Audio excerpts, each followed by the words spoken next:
아이 샹개 같은 갓나 새끼 아가리를 칵 찢어놔라 이런 거. 아 맞다, 생각났어. 아가리를 많이 썼던 거. 제가 평양 사람들은 째잘째잘 걸리는 것 같아. 그러니까 화가 나면 딴내미 같은 거, 머저리 같은 거 하면서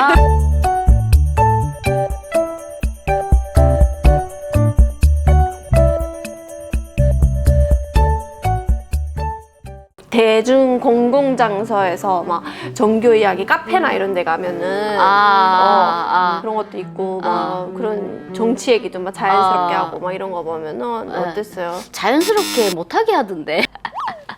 이게 자유 대한민국이긴 하지만 저희 이제 유튜브 하면서 좀 댓글에 좀 많이 이런 거 최근에 좀 많긴 했죠. 자유롭게 못하던데. 이게 그래도 이제 정치 얘기를 하면 이게 자유민주주의다 보니까 이제 뭔가 정치도 이제 여기가 되고 저기가 될 수도 있잖아요. 그러니까 이제 패끼리 또 너는 거기였구나 이러면서 또 잘 좀 취급 안 해주거나 뭐 아니면 뭐 종교가 불교다 뭐 기독교다 하면 또 이제 사상이 또 다르고 이러니까 그래서 이제 그런 부분들을 이제 존중해 줄 수는 있지. 그러니까 서로 다름을 인정해주고 존중해 줄 수는 있지만 자유롭게 얘기는 못했던 것 같아. 하고 싶은 자유롭게 말이 많은가 하고 봐요. 싶어. 근데 저는 그 뭐 이번에 다양한 사건도 있고 하면서 이제 카페 가게 되면 많은 사람들이 정치 얘기만 했어요. 아줌마들 통하는 사람들끼리 하는 거지. 그치? 통하는 사람들끼리.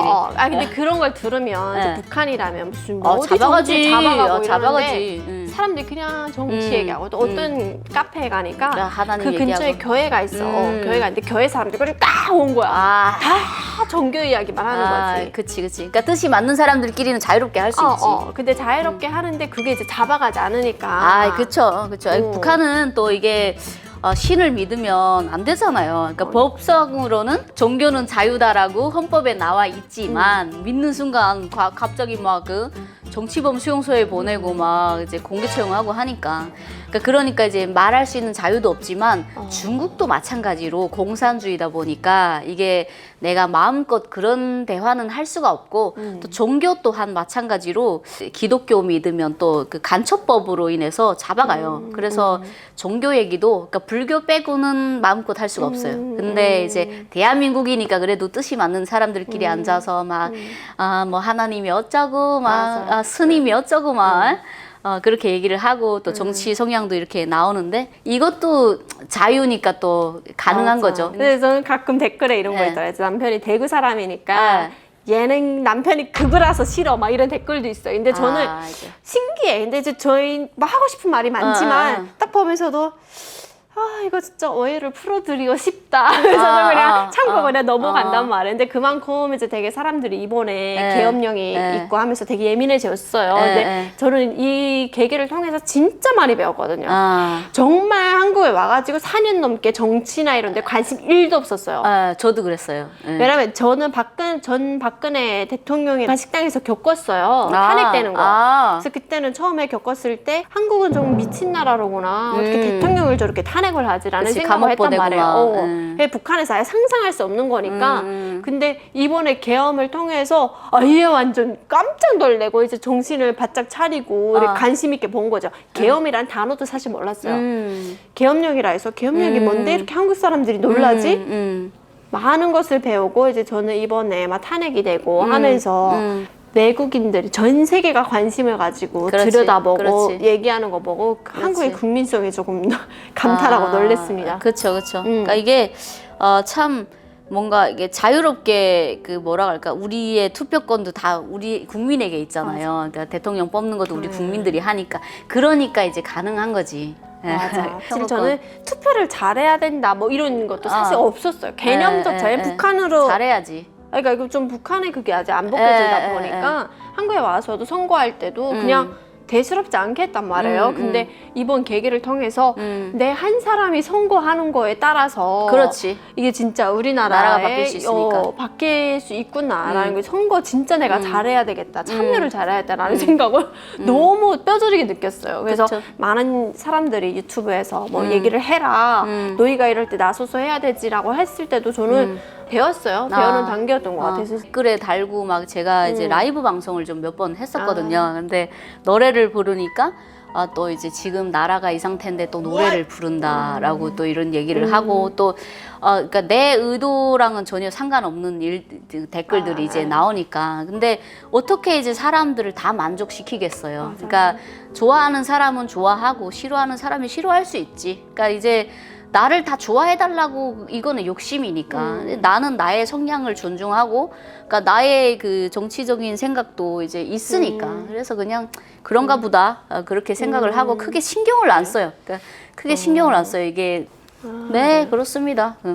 그럼 중국에서는 시민권을 가지고 있었다 했잖아요. 네. 그럼 그때 가지고 있을 때 선거를 해봤어요? 선거는 못 해봤죠. 중국에서는? 중국에서는 이제 한국처럼 이렇게 선거권이 이제 모든 사람들한테 자유롭게 주어지고 있는 게 아니에요. 그러니까 이제 법적으로 자기네가 다 이렇게 알아서 하는 거지. 뭐 중국은 선거 안 해요? 투표 안 해요? 선거도 하긴 하는데 이제 그 수많은 사람들이 다 할 수는 없지. 관심 있는 사람들만 이제 하는데 그러니까 나라에서 그러니까 중국은 북한이랑 거의 비슷한 게 우리가 북한에서도 선거가 있어요. 없잖아요, 거의. 그럼 만약에 있다고 해도 100%다 해야 되는 그런 상황이잖아요. 그러니까 똑같은 거예요. 그래서 이제 그 중국도 이제 당이 하나잖아요. 정치가 하나고. 그리고 북한도 정치가 하나고. 근데 이제 남한은 이제 정치가 여러 종류가 있으니까 그래서 이제 다른 색깔을 가진 사람들끼리 같은 사람들끼리 이제 모이면서 선거 투표를 하는 거지. 그러니까 그런 차이점. 그럼 저기 최근에 김주애가 무슨 주민들에게 다가가서 막 귓속말하고 막 무슨 거의 13살애가 거의 어른처럼 하고 또 나왔더라고요. 근데 이제 김주애 등장도 솔직히 저도 조금 뭐라고 할까? 그냥 우상화를 시키기 위해서 그러니까 왜냐면 여자애가 이렇게 어린 아이가 이렇게 막 갑자기 어른스럽게 옷을 입고 나온다는 자체는 벌써 이제 거기에 나라의 정치적인 그런 부분들이 들어가 있다고 생각을 해요. 그냥 어린애를 데리고 나온 건 아니란 말이에요. 옷 차리는 자체를 비롯해서. 근데 뭐 나중에는 이제 샛별 여장근 뭐 향도의 별 뭐 이러면서 이제 승격화 시키잖아요. 그러니까 그런 거를 보면서 그래 정치적인 의도가 있고 그리고 얘가 나왔다 안 나왔다 나왔다 안 나왔다 하는 것도 그러니까 내가 봤을 때는 언제든지 또 나오니까 계속적으로 얘를 비춰야 되는 그런 의무가 있다고 봐요. 그래서 김주애가 등장을 해도 이제 주민들한테 이렇게 가서 뭐 귓속말할까 한다고 해도 크게 신경 쓰이지 않는 게 얘네 목적은 확고하니까 얘를 신격화 시키기 위해서 얘를 받아들이게끔 만들기 위해서 그렇게 하는 거라고 생각해요. 진짜 한국에 와서 오늘 선거를 한 번 해봤죠? 제가 이제 그 문재인 정권 때 이제 한국에 오게 됐어요. 그래서 그때는 이제 정치에 대한 걸 아예 모르는 상태였어요. 그러니까 내가 교육 받은 것만 보게 되고 이런 상황이었는데 이제 다시 나중에 알고 보니까 이제 많은 사람들이 또 이제 그 뭐라 할까 정치적인 성향이 안 맞아서 이제 TV도 보면은 막 자기 얘기를 하고 이러잖아요. 자기 발표를 하고 막 그런 걸 보면서 아, 이 나라는 당이 하나가 아니구나. 여러 종류가 있구나. 그러면 왜 있을까? 이게 궁금해지기 시작한 거예요. 왜 이럴까? 왜 싸울까? 뭐가 안 맞아서 이러면서 이제 보기 시작하고 관심을 가지기 시작한 거죠. 그랬더니 결론은 다 뜻이 있더라고요. 그냥 있는 게 아니라. 그래서 그걸 보고 나서 나의 정치적인 성향도 조금씩 생기기 시작했죠. 아, 이래서 이렇구나 라는 거를 이제 그냥 얘네는 이러니까 아니야 이게 아니라 아, 이래서 이렇고 이래서 이렇구나 라는 걸 알게 되면서 이제 나의 정치적 성향도 바뀌더라고요. 이번에는 하려고. 이번에 선거는 하려고. 네. 그러니까 이제 뭔가 이번 계기를 통해서 좀 많이 배우지 않았어요? 네, 많이 배웠죠. 네, 많이 배우고 그리고 또 좀 많은 사람들이 또 이제 계엄을 통해서 아파하시고 또 그런 걸 보면서 참 네. 그래서 또 미래에도 우리나라에도 좀 좋은 일들만 가득했으면 좋겠다. 정치에도 그렇고 나라에도 그렇고 또 국민들에게도 그렇고 좋은 일들만 좀 있었으면 좋겠다. 네. 마지막으로 또 하나만 더 여쭤본다면 그런 게 있잖아요. 막 이거는 뭔가 이제 드라마랑 봤을 때 사랑의 불시차 이런 거나 봤을 때 예를 든다면 막 사람들이 북한에서 에미나이라고 많이 쓰잖아요. 하잖아요. 근데 사실은 북한에서 에미나이라고 잘 안 하잖아요. 이게 뭐 에미나이도 마찬가지고 막 이런 얘기들이 있긴 한데 저는 이제 어머니가 평양 사람이고 아버지가 이제 함경북도 사람이에요. 근데 문화 차이가 굉장히 커요.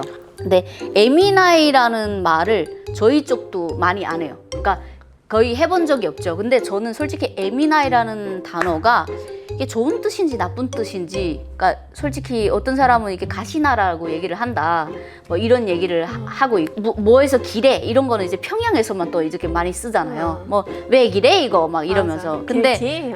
길티 하면서 이렇게 하는 건 평양에서만 쓰는데 또 우리 함경북도에서는 그런 단어를 안 써요. 그러니까 그러다 보니까 이런 뭐 해산에서 쓰는 단어, 뭐 여기 뭐 다른 데서 쓰는 단어 이런 것들이 이제 들어오면서 이제 좀 꽂히지 않았나. 이게 아예 없다라는 게 아니라, 그러니까 우리가 못 겪어봤으니까 이제 그렇게 생각할 수도 있지만 있다. 한국에 지금 거의 35,000명 정도 돼가는 탈북민들이 왔어요. 그런데 말이 다 달라. 왜 다르냐면 북한은 정보가 없어요. 북한은 인터넷이 없잖아요. 그러다 보니까 이거를 이 사람이 얘기한 거를 내가 겪어보지 못하다 보니까 얘는 거짓말 한다고 생각을 하지만, 우리가 조금 더 넓은 시야로 바라봤을 때 그 사람은 그냥 자기 태어난 곳에서 우물 안에 개구리의 삶을 그러니까 다른 정보를 접해보지 못했던 거지. 그러다 보니까 이 사람이 지금 알고 있는 것이 자기가 경험한 것이 맞지만 우리가 못 경험했다고 해서 아니다라고 부정하는 것은 좀 이제 좀 너무 좁은 시야지 않았나라는 생각이 들고. 보자. 함경도에서 센 말이 있으면 뭐가 있어요? 욕. 그러니까 함경도 사람들이 좀 악센트가 강해요. 그리고 욕도 찰지게 잘해요. 아주 찰지게 잘하고 다양하게 해요.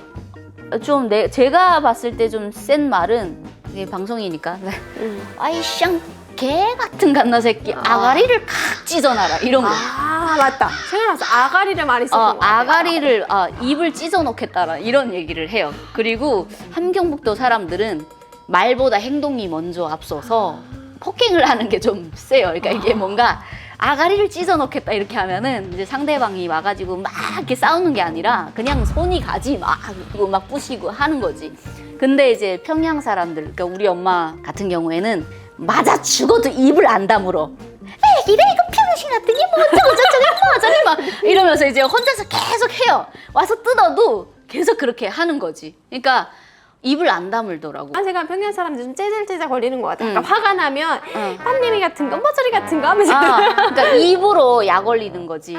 근데 북한, 저희 고향 같은 경우에는 좀 입보다는 좀 행동이 좀 앞서서 폭행을 좀 많이 하지. 폭행을 많이 때리고 막 이렇게 뜯고, 그리고 말을 해도 좀 험하게 해요. 그래서 엄마도 항상 이제 남이랑 싸울 때 하는 얘기가 무식한 게 말하는 꼬락소리 뭐라 막 이러면서 이제 이렇게 하는 거지. 그래서 저는 이제 왜 이 질문을 했냐면 이제 가장 최근에 오셨던 분이래요. 23년도에 오셨다고 하면서 뉴스가 났어요. 근데 뉴스에서 어떤 게 나왔냐면 북한에서 23년도에 뭐 무슨 이혼을 하게 되면은 뭐 성격 차이로 이혼, 뭐 자기 개인 이기주의로 이혼한 거는 노동교화형 간다라는 증언을 했대요. 근데 나는 20년도 신 분에게도 물어보고 했지만 이제 그거는 조금 아니지 않나라는 생각했던 게, 이혼은 북한에서 공식적으로 한 적은 없지만 뒤에서 다 던지고 했단 말이에요. 그래서 이때까지 던지고 다 했는데 갑자기 뭐 이거를 노동교양 간다. 근데 그런 게 나왔다 해도 사실상은 뒤에서 던지고 다 한단 말이에요. 판사가. 그 정해진 돈이 금액이 있었어요. 그래서 좀 이런 얘기를 들으면서 이런 것도 이제 좀 한국 사람들이 들으면은 진짜 북한은 이혼하면 노동교양 가능하는구나라는 생각도 가질 수 있겠구나라는 생각에 되게 좀 의문점이 들더라고요. 그쵸. 저로서도. 이게 탈북민의 증언이 가장 위험한 게 뭐냐면 그 사람의 입을 통해서 이 모든 걸 결정 짓는단 말이에요. 그러니까 북한이 이렇다라고 결정을 짓는단 말이에요. 근데 북한은 누구의 그런 말을 들었을 때 나무 위키로 찾아볼 수 있는 게 아무것도 없잖아요. 정보가 아무것도 없으니까 이 사람이 어디서 그런 말을 주워 들었던 소문이든 어쨌든 그거를 이제 정답이라고 내뱉는 게 위험한 거예요. 그래서 함부로 증언을 하면 안 되고, 함부로 이제 내가 아는 게 모든 게 다 맞다라고 확답을 내리면 절대 안 돼. 그래서 우리 쪽에는 이랬었다라는 것까지만 이해가 가능하죠. 근데 그 사람의 한마디를 통해서 북한이 전체가 다 그렇다? 이거는 아니라고. 네. 오늘 일단 김서아 TV에서 활약을 해주셔서 너무 감사합니다. 아유. 자, 그럼 뼈에 잠고 겉뜯으러 가겠습니다. 아까 대창. 대창 먹으러 갑시다. 진짜 오늘 감사합니다. 나오셔가지고. 네. 네. 재밌었습니다. 김소연 씨가 저희 채널에 나오면은 네. 저희가 그냥 폭발을 해요. 폭발을. 아유, 제발 좀 네. 많이 봐주세요. 네, 많이 봐주시고 제 채널 잠깐 놀러 와주시고. 네. 네. 소연 스피 네, 많이 채널. 놀러 가주시고요. 응원도 네. 많이 해주세요. 앞으로의 활약을 기대합니다. 네, 알겠습니다. 거저 열심히 달려보겠습니다. 아, 네, 열심히. 네, 감사합니다. 감사합니다.